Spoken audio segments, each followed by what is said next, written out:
केंद्रीय मंत्रिमंडल में मेरे सहयोगी डॉक्टर जितेंद्र सिंह जी, देश भर से यहाँ आए सभी साइंटिस्ट, अन्य महानुभाव, देवी और सज्जनों,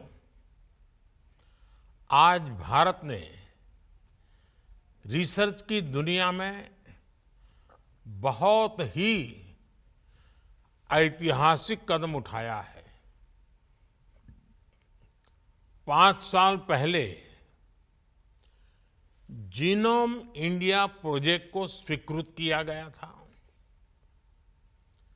इस बीच कोविड की चुनौतियों के बावजूद हमारे वैज्ञानिकों ने बहुत मेहनत से इस प्रोजेक्ट को पूरा किया है।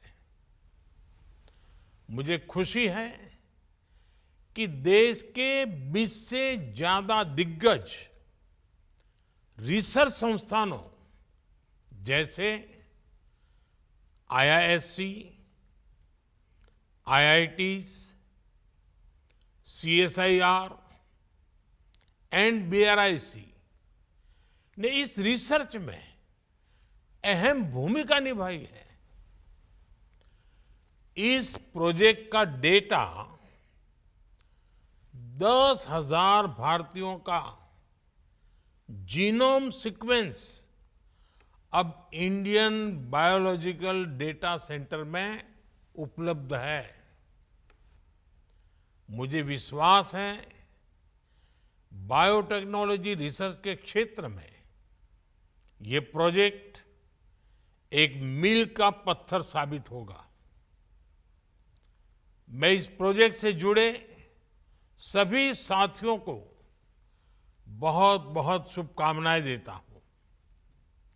साथियों, जीनोम इंडिया प्रोजेक्ट भारत की बायोटेक्नोलॉजी रिवॉल्यूशन का एक महत्वपूर्ण पड़ाव है।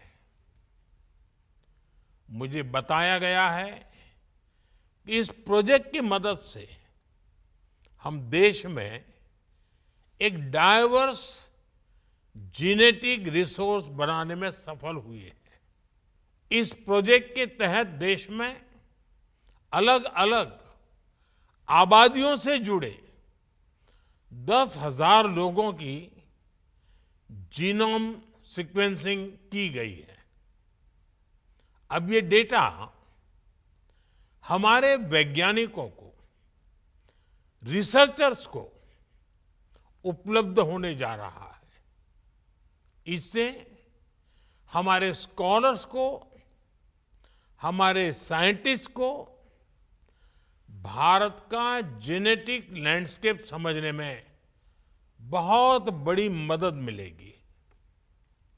इन जानकारियों से देश के नीति निर्धारण और योजनाओं के निर्माण का काम भी आसान होगा। साथियों, आप सभी यहां अपनी फील्ड के एक्सपर्ट्स हैं, बड़े वैज्ञानिक हैं। आप भी जानते हैं भारत की विशालता और भारत की विविधता सिर्फ खान-पान, बोलचाल और भूगोल की ही तक सीमित नहीं है। भारत में रहने वाले लोगों के जो जीन्स हैं, उनमें भी काफी विविधता है। ऐसे में बीमारियों का नेचर भी स्वाभाविक रूप से विविधता से भरा हुआ है। इसलिए कौन से व्यक्ति को किस प्रकार की दवा फायदा देगी, ये जानना बहुत आवश्यक है। इसके लिए देशवासियों की जेनेटिक आइडेंटिटी, उसका पता होना जरूरी है। अब जैसे हमारे आदिवासी समाज में सिकल सेल एनीमिया की बीमारी एक बहुत बड़ा संकट है। इससे निपटने के लिए हमने नेशनल मिशन चलाया है, लेकिन इसमें भी चुनौतियां कम नहीं है। संभव है कि सिकल सेल की जो समस्या किसी एक क्षेत्र में हमारे आदिवासी समाज में हो, वो दूसरे क्षेत्र के आदिवासी समाज में ना भी हो, वहां दूसरे प्रकार का हो। इन सारी बातों का पक्का पता हमें तब चलेगा जब एक कंप्लीट जेनेटिक स्टडी हमारे पास होगी।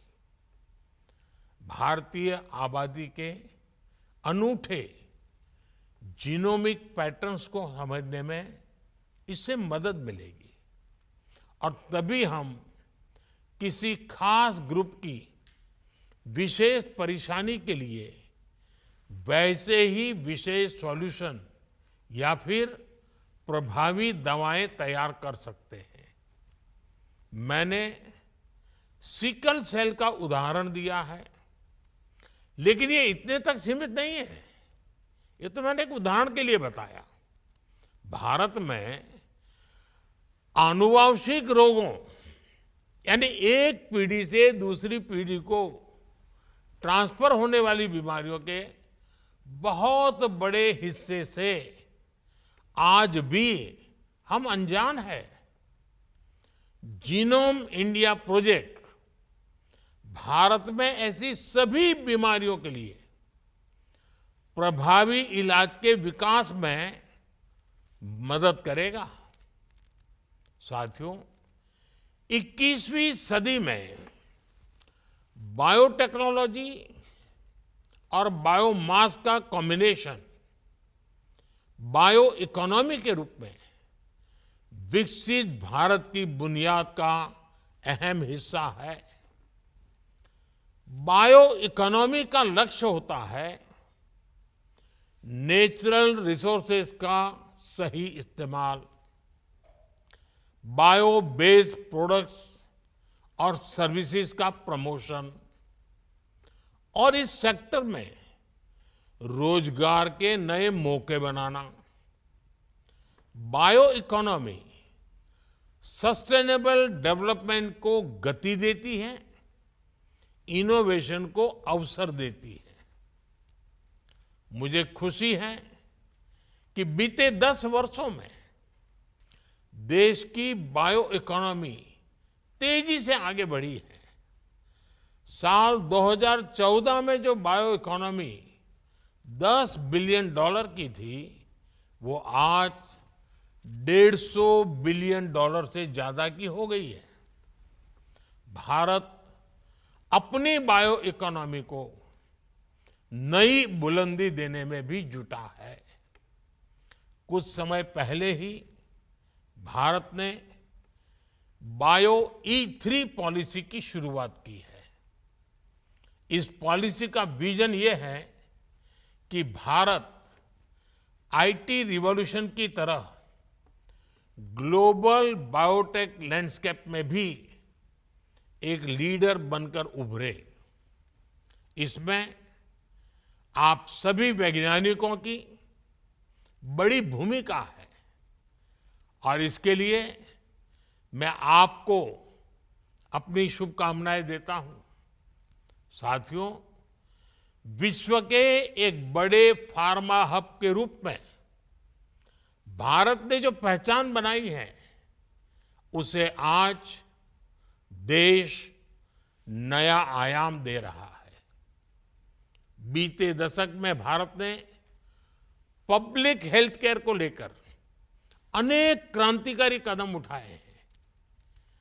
करोड़ों भारतवासियों को मुफ्त इलाज की सुविधा हो, जन औषधि केंद्रों में 80% डिस्काउंट में दवाएं उपलब्ध कराना हो, आधुनिक मेडिकल इंफ्रास्ट्रक्चर का निर्माण हो, ये पिछले 10 साल की बहुत बड़ी उपलब्धियां हैं। कोरोना काल में भारत ने ये सिद्ध किया है कि हमारा फार्मा इकोसिस्टम कितना सामर्थ्यवान है।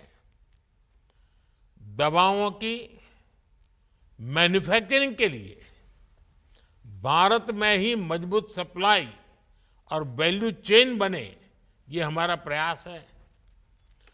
जीनोम इंडिया प्रोजेक्ट अब इस दिशा में भारत के प्रयासों को नई गति देगा, नई ऊर्जा से भरेगा। साथियों, आज दुनिया ग्लोबल प्रॉब्लम्स के सॉल्यूशंस के लिए भारत की तरफ देख रही है। हमारे आने वाली पीढ़ी के लिए एक रिस्पॉन्सिबिलिटी भी है, एक अपॉर्चुनिटी भी है। इसलिए आज भारत में एक बहुत बड़े रिसर्च इकोसिस्टम का निर्माण किया जा रहा है। बीते 10 सालों में रिसर्च और इनोवेशन के लिए पढ़ाई के हर स्तर पर बहुत जोर दिया गया है। आज 10,000 से ज्यादा अटल टिंकरिंग लैब में हमारे स्टूडेंट्स हर रोज नए नए एक्सपेरिमेंट कर रहे हैं।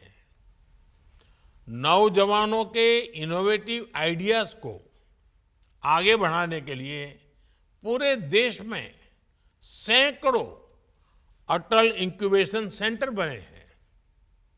पीएचडी के दौरान रिसर्च के लिए पीएम रिसर्च फेलोशिप स्कीम भी चलाई जा रही है। मल्टी डिसिप्लिनरी और इंटरनेशनल रिसर्च को बढ़ावा मिले, इसके लिए नेशनल रिसर्च फंड बनाया गया है। अनुसंधान नेशनल रिसर्च फाउंडेशन में, उससे देश में साइंस, इंजीनियरिंग, एनवायरनमेंट, हेल्थ, ऐसे हर सेक्टर में और नई प्रगति होने वाली है। सनराइज टेक्नोलॉजीज में रिसर्च और इन्वेस्टमेंट बढ़ाने के लिए सरकार ने 1 लाख करोड़ रुपए का कॉर्पस क्रिएट करने का भी निर्णय लिया है। इससे बायोटेक्नोलॉजी सेक्टर का भी विकास होगा और यंग साइंटिस्ट को बहुत मदद मिलेगी। साथियों, हाल ही में सरकार ने वन नेशन वन सब्सक्रिप्शन का एक और अहम फैसला लिया है। दुनिया के प्रतिष्ठित जर्नल्स तक भारत के स्टूडेंट्स की, रिसर्चर्स की पहुंच आसान हो, उन्हें खर्च न करना पड़े, हमारी सरकार ये सुनिश्चित करेगी। ये सारे प्रयास भारत को 21वीं सदी की दुनिया का नॉलेज हब, इनोवेशन हब बनाने में बहुत मदद करेंगे।